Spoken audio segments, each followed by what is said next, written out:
Hello, in this video I'm going to be showing you how to use your drawing compass to achieve accurate results when designing and drawing Islamic geometric patterns and geometric art in general. For those of you who are new here, hi, my name is Muhammad and I'm an engineer and artist from Egypt. I live in the UK and I specialize in geometric arts, specifically the Islamic geometric patterns. I have been taught the traditional way, which means that the method I demonstrate and the way I draw geometric patterns and the way I demonstrate, drawing geometric art in these videos is actually the same method that has been handed down throughout the generations and dating back over 1,000 years ago. So let's get started. The first tip I would like to discuss with you is actually when you're drawing, you need to always make sure when you're not using your compass, you need to make sure that your compass needle is pointing away from you.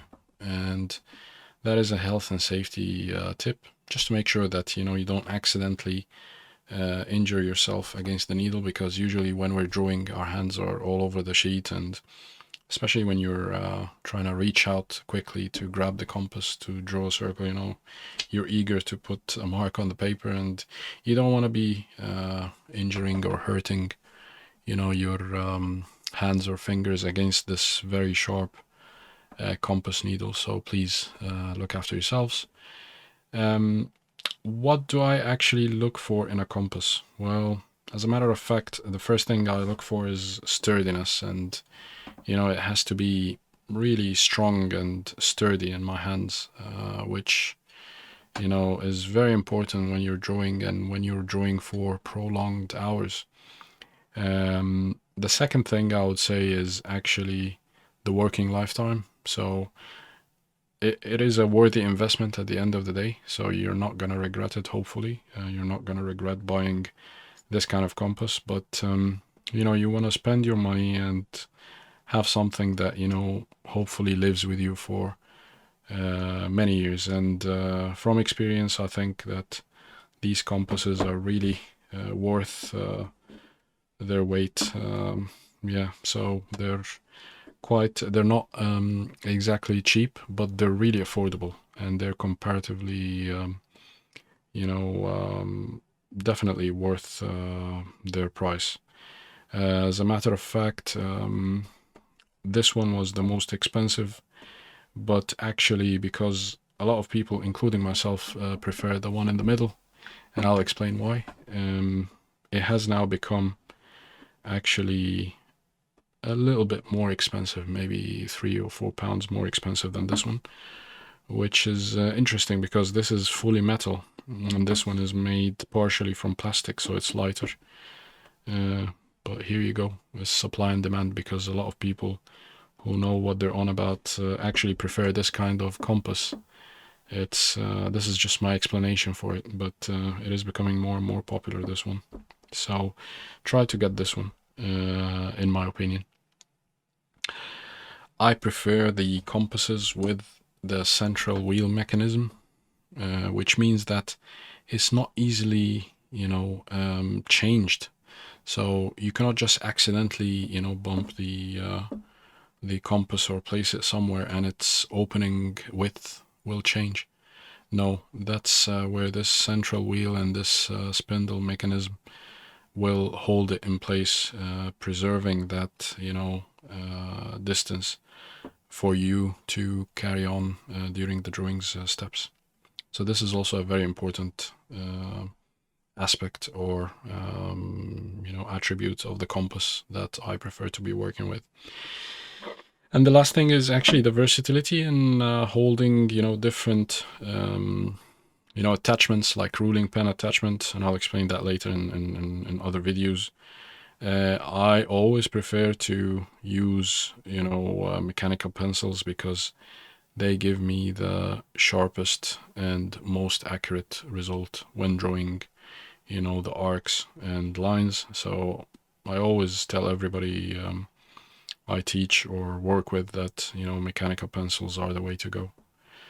Okay, so the three types as I said, the three types that I recommend are actually all one make, which are Stedler. I think there is a rotring similar to this one you could search. This is probably the cheapest, sorry, but I wouldn't really recommend this one. It's okay to start with, that's not a problem, but the biggest, I mean, it's a great compass, don't get me wrong, it's really good, it's really sturdy, it's amazing to draw with. You're gonna get really accurate results with any of these, really. But this one hasn't got the quick release mechanism. So let's imagine we're drawing now, and you want to adjust, the opening. You're just gonna have to screw and unscrew this wheel and this spindle to be able to adjust the actual compass opening. And this is a bit time consuming. However, it is still a very affordable compass. It's very sturdy. It's gonna last ages. This thing can live forever, for sure.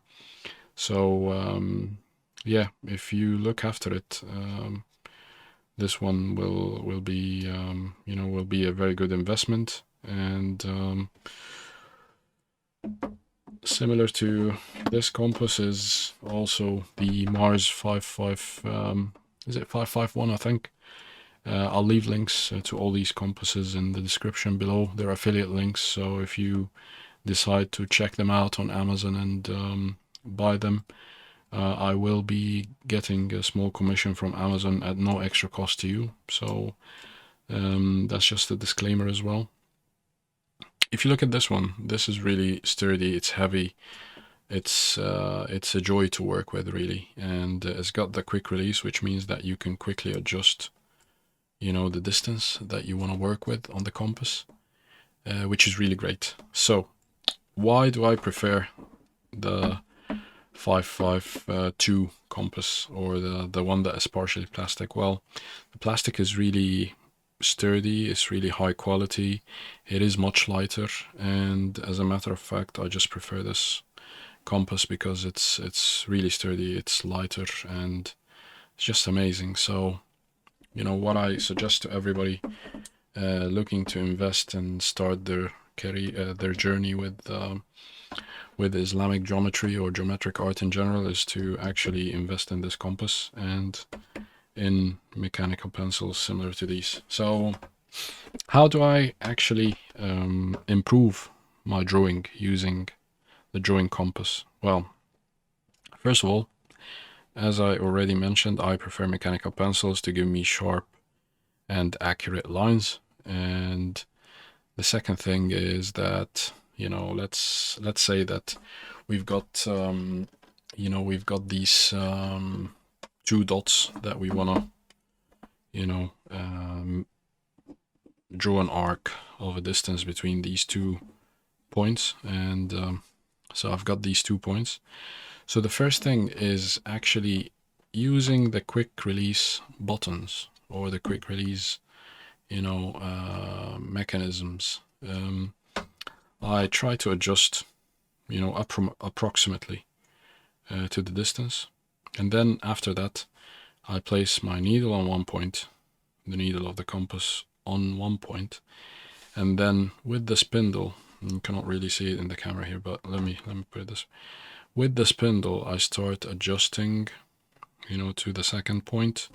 So let's say I'm going to take these 2 points, so I'll place my needle on the first one, and on this one I'll just adjust, fine tune it really, very slowly, very gently and carefully, until I get to the desired distance. It's always good to lightly make a mark and find out whether it actually lands where I wanted it to be, and in this case it does. So the next really important, let me just get this table here.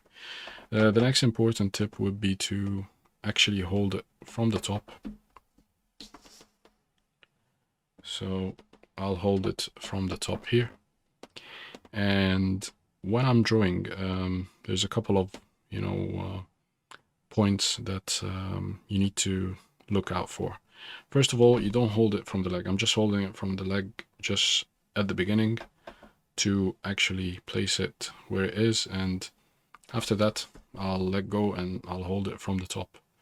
When I'm holding from the top, I am applying gentle pressure throughout the top handle, so onto the needle, onto the drawing surface, but I don't want to apply pressure to the drawing leg. I don't want to do that. So I don't go around and just, in a way, try to put pressure onto the pencil. No, you don't want to do that. You only want to place gentle pressure onto the top and let the, compass carry its weight. Okay, so you just want the compass to actually, draw throughout this very swift motion you're doing. So notice that I haven't actually done, a big circle. I haven't turned around the compass with my fingers. That also doesn't work, so, in the right way. You just need to let it, glide and carry its weight. Now, one other tip is to actually always hold it almost in an upright angle. Do not hold it close to the paper like that, because otherwise it can slip. It can damage, the needle can slip and damage the paper or the drawing surface. You can get unwanted marks with the pencil, so you don't want any of that. So always make sure that you hold it at an almost upright, angle. You slowly rotate your hand and the pencil will follow. Just try to liberate your grip. You don't need your grip to be very strong, or you don't need to exert much pressure. It's very gentle, and you just, as I said, let it glide, carry its weight, and the pencil mark will follow. Okay, you do it slowly, there's no rush. You rotate from the top, you rotate the top handle while holding it in place, and you let the compass carry its weight and just glide onto the paper. Okay, there is no need to do the whole circle or arc all at once. You don't want to do that. You just take shorter stints basically, and you rotate and let it just very gently glide, as I said. Okay, my hand is in the way, I'm sorry. Let me try again here. So I will mark two points. Okay, and I'm working, of course, darker here, just to make sure that you can actually see it. So again, what I'll do is, you can see that my current working distance is actually smaller than the distance I want to be adjusting to. So quick release, open it approximately, get to the opening, place the needle onto the first point, close this to get it here, mark it. It needs fine tuning a little bit, just a little bit. Okay, so now it's spot on. So I'll hold it from the top. Okay, let's say I want to start from here, and what I'll do is just let it glide.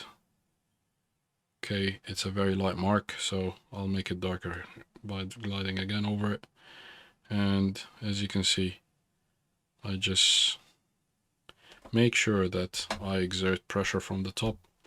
So from the top I'm exerting pressure, and that's not a natural way to move my hand. So what I'll do is, I'll just now lift the pencil or the drawing leg up, and I'll take it this way now, and I'll let it glide. The pencil mark will follow. Now it also helps to have a self-healing mat underneath the drawing you have or the paper, and this will make sure that your needle is also firmly stable onto the drawing. Yeah, so that's it. Keep practicing. The exercises I actually recommend is to with a ruler. So if I take a ruler or straight edge here, and I'll just mark 2 points, and I just try to practice more and more circles with the compass. So here you go. Okay, and maybe from here. Well, I'll do it that way so that you can see it, and I just let it, glide. That's all. Yeah. So keep practicing. The more you do it, again, like anything else, the better you get at drawing these circles and using the compass. So yeah, that's the way to avoid it slipping. And this is the type that I recommend. If you like this video, please give it the thumbs up. Your support is highly appreciated. If you could subscribe to my channel and hit the notification bell. I aim to teach as many people as possible, really. And I want to, help people learn and create, relax and enjoy this art form. And if you have any questions, please feel free to ask them in the comment section. If you feel there's any aspect you struggle with when creating geometric patterns, then please please feel free to ask and leave a comment below, and I'll try to make a video about it to help answer your queries. Thank you for watching, and all the best. Enjoy.